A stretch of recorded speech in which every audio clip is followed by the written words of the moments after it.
I'm Joy Pangilinan, single mom, raising 4 amazing kids and also a businesswoman. Life has been full of happiness, struggles, and many responsibilities. I decided to take step towards self-care and undergo wrinkle treatment to feel young again as I proceed in this path of single parenthood's journey. And don't forget to subscribe.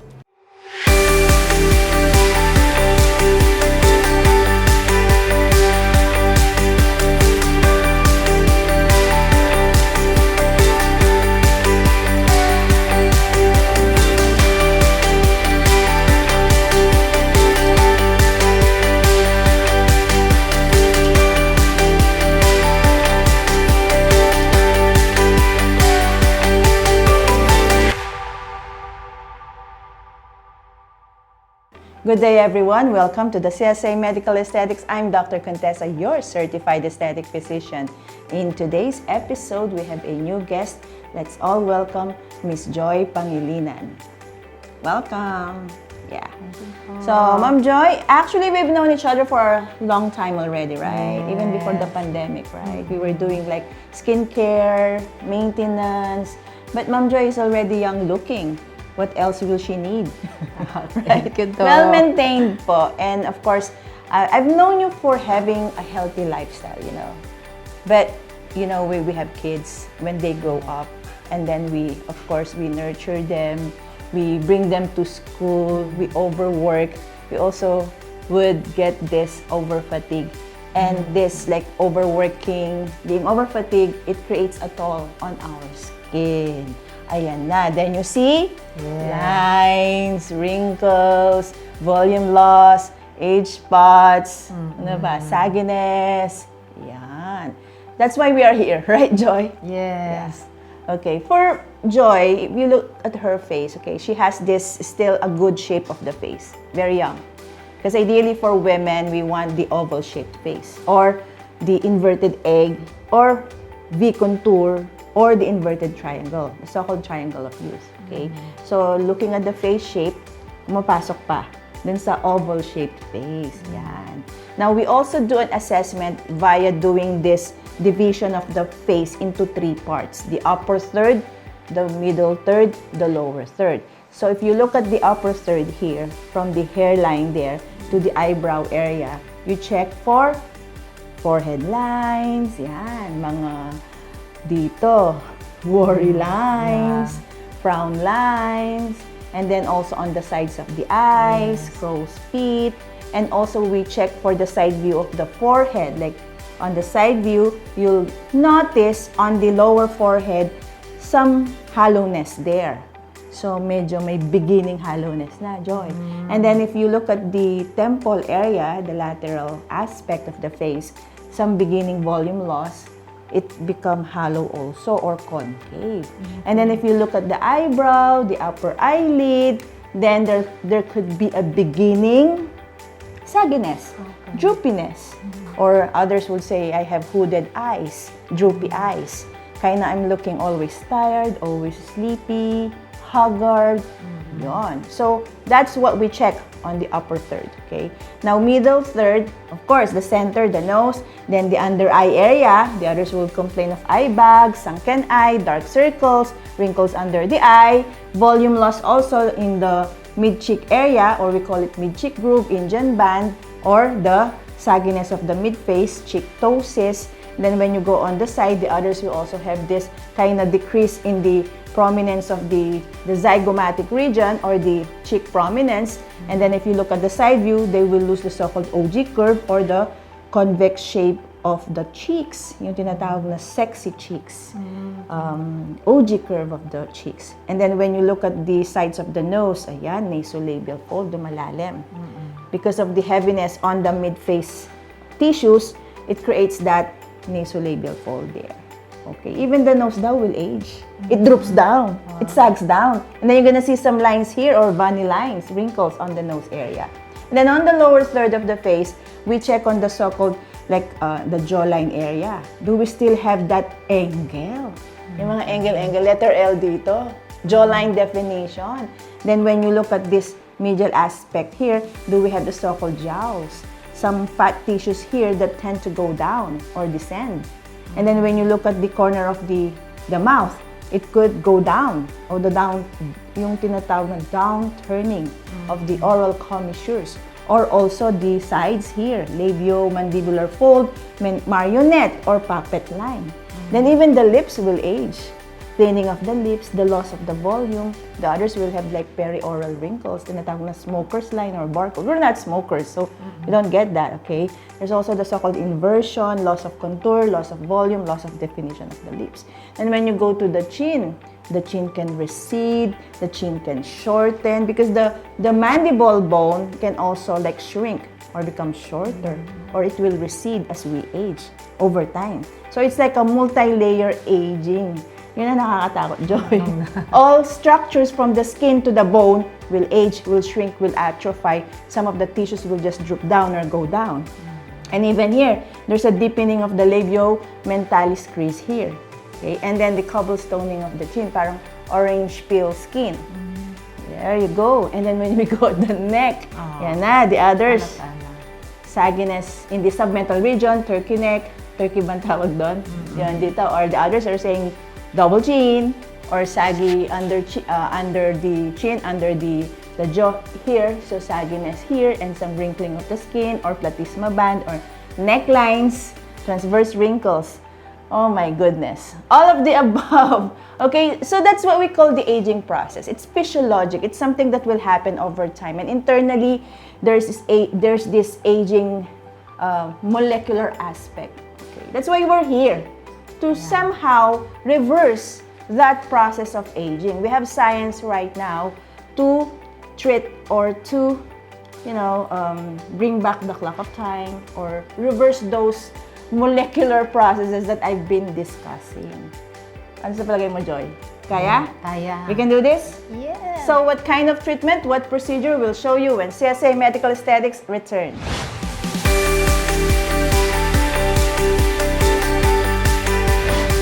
We're back, so we're here with Joy. Joy, how young are you? 45 now. Okay, she's still young. Okay. So, life begins at 40. 40. Okay, there you go. So, we've explained about assessment, okay? So, if we look also at the skin condition, I'm seeing also on the mid-face area this presence of pigmentation. Most of the time, it's from sun exposure, okay?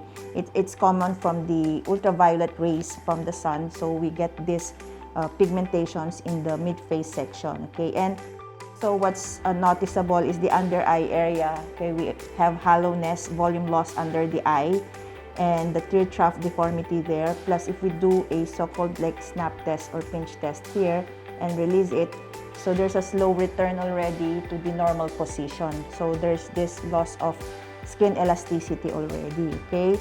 So some fine lines there, fine lines here, forehead region and sides of the eyes, corners of the eyes, and then like nasolabial fold, still mild condition. And if we do also assessment of the skin here, okay, still good, okay? Okay pa siya, Joy. So I could say on the lower part of the face, although some beginning already, some loss of skin elasticity, okay? So for now, what we're going to start with, Joy, is to work on the external part of the face, the skin layer. We want to improve the skin quality, okay? We want to also lighten pigmentations. We also want to target the fine lines and wrinkles. We want to restore skin elasticity. We want to repair the skin condition and restore that good skin integrity. Okay, so we have a device here, the so-called Eladerm. It's a radio frequency with micro needling, and this device will deliver a certain temperature into the dermis layer of the skin. So our target, Joy, is dermis layer, where we have fibroblast cells that will synthesize new collagen material. Okay, so I have the device. I'll start with this treatment, Eladerm. Later on, we'll have some injectables. We'll combine with like your toxins, like your fillers, and some exosomes, some skin boosters to regenerate the skin tissue, okay? So I have now here, I'll start working on the forehead. So we've done this Eladerm in the past already, and this is a vacuum type of a tip, okay? So we've done this and we've shown already to our audience the procedure that we're doing on this one, okay? So how's the feeling, Ma'am Joy? Okay. So on our screen, the touch screen there, you can see the different parameters there. So what kind of energy will we deliver, what will be the depth of our needles, and the pulse duration. Okay. So I'll work on the right side first.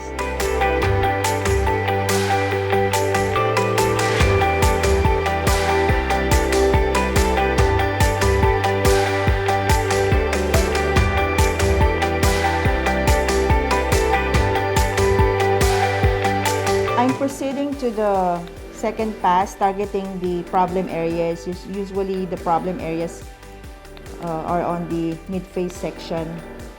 For people who have like acne scars, we can still do second pass for those with sunken scars. And for those with fine lines and wrinkles or deep nasolabial folds or like mid-cheek grooves, we can still do our second pass. So it's normal to see some pinpoint or microbleeds because we have this micropins. It has 25 micropins, okay? And okay, so we're done with the Eladerm. The next thing that we will be doing is the application of the so-called exosome. So nowadays we've been hearing about molecules, treatment for rejuvenation, anti-aging, the so-called like exosomes, okay? What is actually an exosome?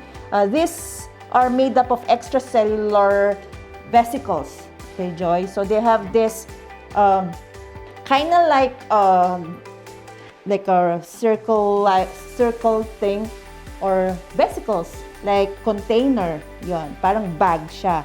And inside that, there are granules or molecules, and those molecules are made up of mga skin boosters, vitamins, minerals, peptides, amino acids, micronutrients.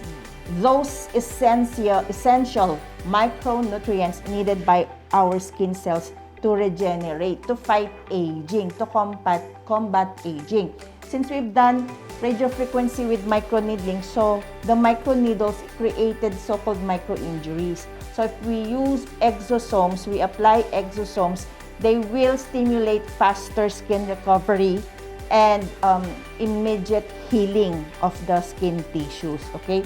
So I have here the so-called ASCE, Advanced Skincare Complex from Exocobio, okay? So again, they're made up of exosomes. They're like bags filled with all the essential micronutrients. Pwede siyang plant-derived stem cells, meron siya ng mga amino acids, alanine, glycine, threonine, glutamate, etc. Even mga vitamins, meron siya mga vitamin B, B1, B2, B3, B6, B12, meron siya mga coenzyme A, marami siyang components, retinol, ascorbic acid, glutathione, nandito din siya. So, a lot of ingredients inside the vesicles, okay? So, we have two vials here.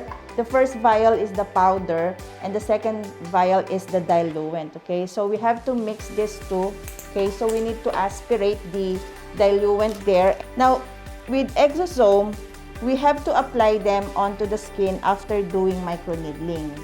So, this is one, the radiofrequency microneedling. If you have also those derma rollers, derma pens, micro rollers, or any other microneedling mechanism, you can actually use those to be able to deliver the exosomes because we want them to enter the deeper layer of our skin tissue. We want them to be inside the so-called dermis layer. So again, your microneedling, it has to reach the reticular dermis, not only papillary dermis. You want to go to the reticular dermis also. So we'll mix the two, and then my assistant will just aspirate and like get like the entire content of this vial here, okay? So you have the exosome, the ASCE here, or the Advanced Skincare Complex from Exocobio. So you can just like deliver it onto the skin and spread it. You're okay, Joy? So it's normal to see some erythema or redness on the skin because we did the radiofrequency microneedling. Take note that the radiofrequency delivers a certain heat temperature. The ideal temperature or the optimal temperature we want to achieve is around like 55 degrees to 65 degrees to be able to stimulate collagen synthesis or stimulate your fibroblasts, activate your fibroblasts. So while it's infusing inside the skin tissue layer, okay, we just want to spread that. I also want to improve the under eye condition of Joy here. So she has this sunken under eye, kind of like a tired appearance there or like a dark circle there. So I'll be giving her the dermal filler for the under eye area. So we want to achieve a good like periorbital tissue condition. So we'll also be doing periorbital rejuvenation for Joy. So our goal for Joy is to, of course, improve the skin quality, skin texture, get rid of the fine lines and wrinkles, prevent the aging, prevent sagginess, and somehow already reverse the loss of elasticity. So there's some signs of skin laxity already, okay? So I'll have that be infused inside those microchannels. Now I'll proceed with doing under eye dermal filler, okay? So it's not a one-time treatment only. We have to do like sessions of procedures. Like if we want to achieve a very good rejuvenation effect, like next time we'll be doing other procedures for her. Like if we want to further do lifting, we have devices. We have the Ultera for lifting and contouring the face. Then in the future, we can still do some further collagen stimulation for Joy, right, Joy? Yes. Yeah, because maintenance is important also. Okay, because aging is a continuous process. Like if you've done one treatment and then you've seen the result, then your aging will still show.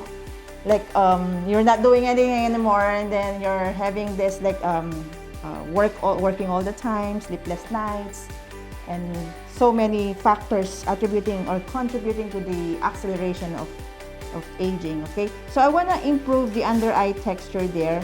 So disinfect please. So combination procedures can be done for rejuvenation. So we have to make an entry point there. I'm just gonna use my cannula here. It's a gauge 25 38 millimeter cannula. So expect some bleed there because we had some temperature and the radio frequency. So some are asking me, which do you start first? Do you start with device before doing any filler injection? Usually I start with device before I do my injections. Okay. You can do this in one sitting. You can like do sessions of this. Like for example, start with devices first and then do your injectables, okay? So after this, I'll be doing like relaxing dose of my botulinum toxin to get rid of some fine lines and wrinkles there. So I'll be using small amount only. In under eye filler, we do not overcorrect. So we just undercorrect. So there's also palpebromalar groove here. We want to improve the corner of the eye. We want to do some lifting there. So I also noticed like lines and wrinkles under the eye area already. So let's proceed to the left side. Okay, so make an entry point again there. Disinfect please. So I'll just pinch the skin and then make the puncture. Okay, so just be careful because we have some tissue bleed there, and then insert it in the entry point and glide it in the so-called, actually we go submuscular right now under the orbicularis oculi muscle to deliver this dermal filler. Okay, so we have some resistance from this so-called soup. Okay, so we're gonna go to the third trough area. Okay, so deliver it in the third trough and then just deliver micro aliquots of this product material here. Then after this, we'll just do some microbotox there. So right now, when I do my Botox injection, I just give like a small amount. I don't over inject with Botox anymore. I want my patients to still have facial expression, because if you give high doses of Botox, you paralyze the muscle. Patients won't have any good facial expression. Then let's do the microtox. Okay, so Microtox right now, you've been hearing about mesotox, mesobotox. We use also mesobotox to tighten skin, firm the skin, and close pores, and like inhibit sebaceous glands overproduction and collagen stimulation. I'll start with giving some product in the crow's feet area. So when Joy smiles, there will be no lines here on the side of the eye. Okay, you're still good? Now, the exosomes that we've mentioned a while ago, some doctors are injecting them intradermally. You can do like a meso injection also of your exocobayo or your exosomes. Because I also do like a so-called intradermal injection of that exosome. Okay. As long as it's placed in a very superficial layer, you want it like the epidermal to the epidermal dermal junction. You want to repair the epidermal dermal junction there. Okay. But just doing microneedling, it's already okay to deliver your exosomes, okay, or skin boosters. So a lot of products made nowadays to improve our skin condition, our skin quality, skin texture, and fight aging problems there. Okay, so I want to do also infraorbital microdose just to get rid of the lines and wrinkles. We're almost done, Joy. And so that's it. And we'll show the result to Joy when CSA Medical Aesthetics returns.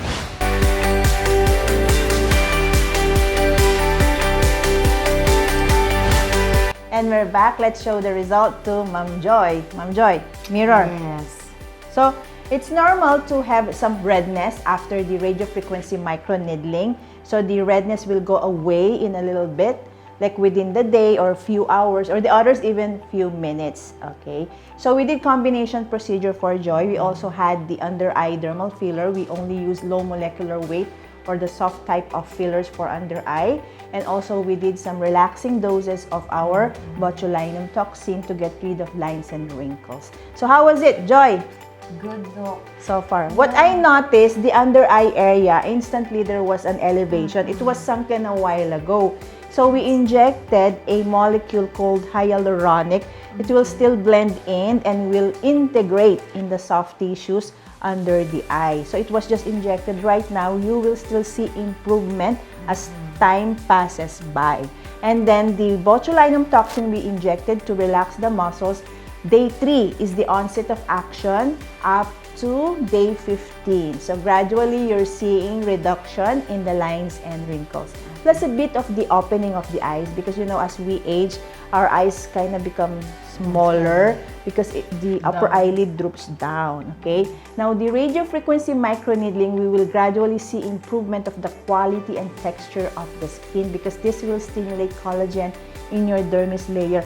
And we use the ASKE, the Advanced Skincare Complex from Exocobayo, those exosomes, those vesicles where they contain a lot of micronutrients, stem cells, growth factors, peptides, amino acids, vitamins, minerals, lahat na po na kailangan ng skin cells natin to regenerate and to get rejuvenated and be repaired from within. It's working inside, but you see the result on the outside. Yeah. So how was the experience, Joy?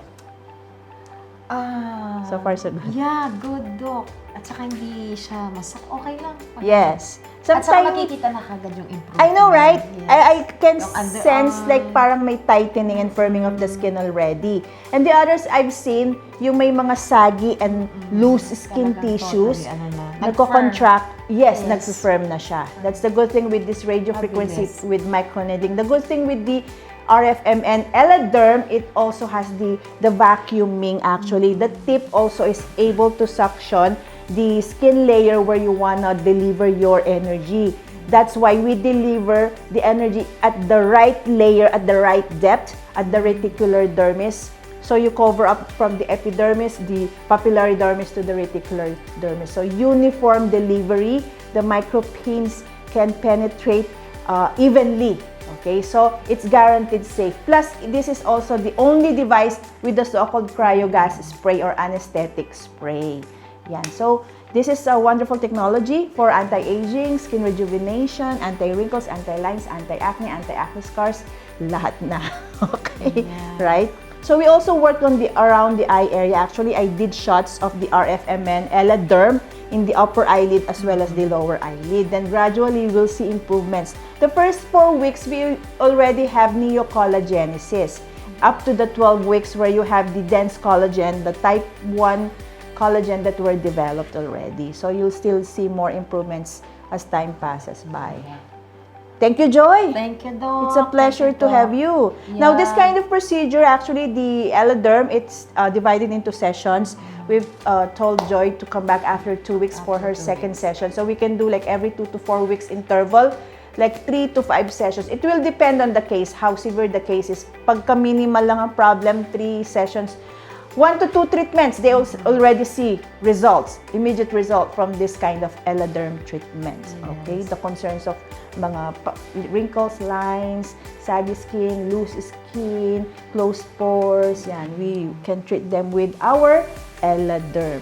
Okay. Thank you, Doc. Yeah, of course you're welcome. Yes, We're and glad to visit have here you. at CSA. Yeah. Yeah. If you have any questions, you may email us at csaskinclinic@yahoo.com, our FB page CSA Medical Aesthetics, Instagram CSA Medical Aesthetics. Our clinic is located here at the Infinity Shop, Pulong Maragul, Angeles City. Contact numbers 0933-860-9193 or 0917-504-4268. And please do watch our other videos on our YouTube channel, Contessa Salvador. And thank you for all those who have subscribed already. Yes. Joy, do you have like a social media, anything you wanna like share with the audience to follow you?